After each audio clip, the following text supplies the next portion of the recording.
नमस्कार दोस्तों। तो कैसे हो आप? उम्मीद करता हूँ अच्छे होंगे।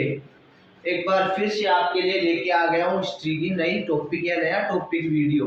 अगर आप चैनल पर नए हो तो चैनल को सब्सक्राइब करें, अन्यथा वीडियो को लाइक करें और अपने दोस्तों को वीडियो को शेयर करना मत भूलिएगा।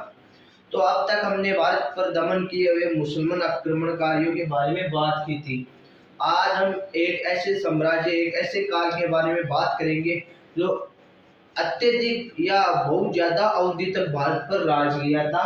तो हम और किसी के लिए हम मुगल काल की बात कर रहे हैं, मुगल वंश की बात कर रहे हैं, मुगल साम्राज्य की बात कर रहे हैं कि मुगल साम्राज्य भारत के ऊपर कैसे आक्रमण करता है, कैसे अपने स्थायी साम्राज्य का की स्थापना करता है। तो हम बात करें मुगल काल में मुगल साम्राज्य के सबसे मेन संस्थापक कौन थे? मुगल वंश के स्थापना बाबर ने की थी।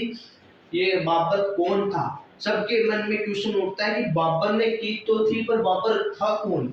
तो ये हम बात करें, यह तुर्क एवं सुन्नी मुसलमान था। मुसलमानों में भी दो होते, शिया और सुन्नी। तो ये कौन था? सुन्नी मुसलमान था। बाबर का जन्म फरवरी 1483 को कहाँ पे हुआ था? फरगान नामक एक छोटा सा राज्य था, कहाँ का? अफगानिस्तान का, वहां हुआ था। बाबर के पिता का नाम उमर शेख मिर्जा था। दोस्तों, बाबर के पिता का नाम क्या था? उमर शेख मिर्जा। 8 जून 1494 में ये फरगान की गद्दी पर बैठा। 8 जून 1494 में ये फरगान की गद्दी पर बैठा। इनके 4 पुत्र माने क्या गए थे? तो हमने ये पढ़े थे और इतिहासकारों ने बताया कि इनके 4 पुत्र थे। तो एक तो थे हुमायूं, दूसरा कामरान, तीसरा अस्करी, चौथा हिंदाल। आगे हम बात करें दोस्तों, तो बाबर ने भारत में पर 5 बार आक्रमण किए और बाबर के प्रमुख युद्ध भी थे, या भयानक युद्ध या बड़े युद्ध माने जाते हैं, जो बहुत बड़े पैमाने पे बहुत ज्यादा लोगों के साथ लड़े गए थे। तो पहला युद्ध की बात करें हम दोस्तों, तो पहला युद्ध था पानीपत का प्रथम युद्ध, जो 21 अप्रैल 1526 को इब्राहिम लोदी और बाबर के बीच हुआ था। कब हुआ? तो 1526 को 21 अप्रैल 1526 को इब्राहिम लोदी और बाबर के मध्य हुआ था, जिसमें और ये बाबर जीते थे। पर इस युद्ध की एक आपको खासियत बताऊं कि इब्राहिम लोदी मध्यकाल भारत के इतिहास का पहला राजा था जो युद्ध के बीच मारा गया था। ये सही बता रहा हूँ भाई, इब्राहिम लोदी था ना, वो ये युद्ध के बीच मारा गया था। तो इसका जो सारा राजपाट था वो बाबर के हाथों में आ गया था। मुगल काल की स्थापना यहीं से शुरू हुई थी mainly। आगे हम बात करें खानवा का युद्ध 17 मार्च 1527 को राणा सांगा एवं बाबर के मध्य, जिसमें बाबर की विजय हुई। हम बात करें खानवा के युद्ध की, तो ये हुआ था दोस्तों 17 मार्च को 1527 को, जो कौन किस के बीच में हुआ था? राजस्थान के महान राजा राणा सांगा और बाबर के मध्य हुआ था, जिसमें राणा सांगा के कई मंत्री विश्वासघात कर गए, जिससे बाबर इसमें विजयी हुआ। आगे हम बात करें तीसरा युद्ध हुआ था, ये मैंने दो याद रखना, पानीपत का और खानवा का युद्ध। पानीपत का इब्राहिम लोदी और बाबर के मध्य, दूसरा खानवा का युद्ध हुआ था 17 मार्च 1527 को किसके बीच? महान राजा राजस्थान के राणा सांगा और बाबर के बीच। आगे हम बात करें चंदेरी का युद्ध दोस्तों। चंदेरी का युद्ध हुआ था 29 फरवरी 1528 को मेदिनी राय और बाबर के बीच। 1528 को किसके बीच? मेदिनी राय और बाबर, जिसमें बाबर जीत गए या बाबर विजयी रहे। आगे हम इसी तरह बात करें घाघरा का युद्ध हुआ था, ये भी मोस्टली है। चंदेरी का तो इतना नहीं आता, पर घाघरा का युद्ध आता है, जो 6 मई 1529 को अफगानों और बाबर के बीच हुआ। अभी आपको पूछ सकता है अफगानों ने मुगल काल के किस वर्ष में किस राजा के ऊपर आक्रमण किया था? तो आप कह सकते हैं घाघरा के युद्ध में 6 मई 1529 में बाबर पर आक्रमण किया, पर वो बाबर ने युद्ध में जीत गया और इन्हें वापस हार की मुक्की खानी पड़ी। इसके बाद हम बात करें कि इन्होंने जब ये युद्ध जीता था पानीपत का, तो इन्होंने कलंदर की उपाधि धारण की। खानवा के युद्ध जीतने पर इन्होंने गाजी की उपाधि हासिल की। 26 दिसंबर 1530 में 48 वर्ष की आयु में आगरा में बाबर की मृत्यु हो गई। कब हुई थी? 1530 में 48 वर्ष की आयु में दोस्तों बाबर की मृत्यु हो गई थी।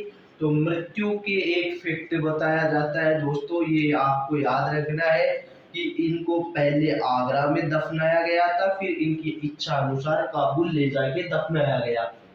बाबर ने अपने जीवन काल के लिए, अपने जीवन का संसार करने के लिए या अपने जीवन की व्याख्या के लिए एक पुस्तक लिखी जिसका नाम बाबरनामा था। इस बाबरनामा पुस्तक का फारसी में अनुवाद किसने किया, ये याद रखना बहुत जरूरी है। अब्दुल रहीम, पे गया अब्दुल रहीम, ये रहा अब्दुल रहीम खाना खान ने किया था। बाबर का उत्तराधिकारी हुमायूं था, माना नहीं, हुमायूं था जो सेकंड मुगल एम्पायर का जो सेकंड किंग था वो था। वापस हम आते हैं, मुगल वंश की स्थापना किसने की, तो मुगल वंश की स्थापना बाबर ने की। बाबर कहाँ से थे, तुर्क थे, सुन्नी मुसलमान थे जो फरगान नामक राज्य, छोटे से राज्य अफगानिस्तान का, वहां से थे। फिर बाबर के पिता का नाम क्या था, उमर शेख मिर्जा था। 8 जून 1494 में फरगान की गद्दी पे बैठे। इनका जन्म कब हुआ, 1483 में। इनके 4 पुत्र माने गए हैं।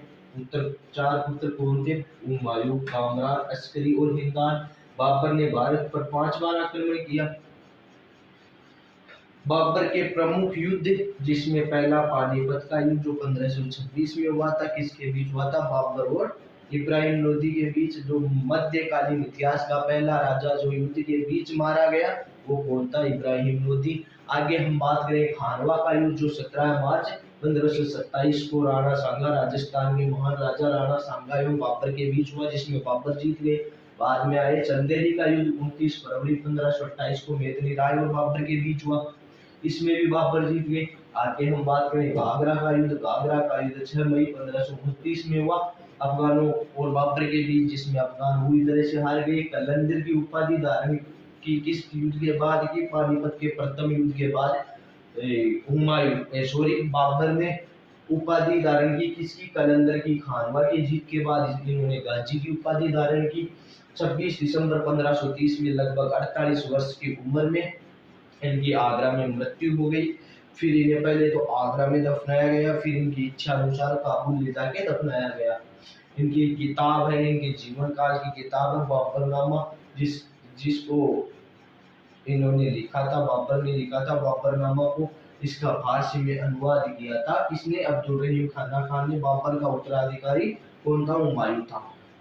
आपको अगर अच्छे से समझ में आया और आपको लगता है कि थोड़ा बहुत भी अच्छा कंटेंट डाल रहा हूं तो चैनल को सब्सक्राइब करें, वीडियो को लाइक करें एंड अपने दोस्तों तक शेयर करना मत भूलिएगा, क्योंकि अगर आपको अच्छा लगा कंटेंट तो मैं आपके लिए और वीडियो ला सकूंगा, प्रोवाइड कर सकूंगा अच्छे, क्योंकि मेरे पास उतनी सुविधा है नहीं। इसलिए आप मेरे चैनल को सब्सक्राइब करना मत भूलिएगा। तब तक के लिए जय हिंद, जय भारत।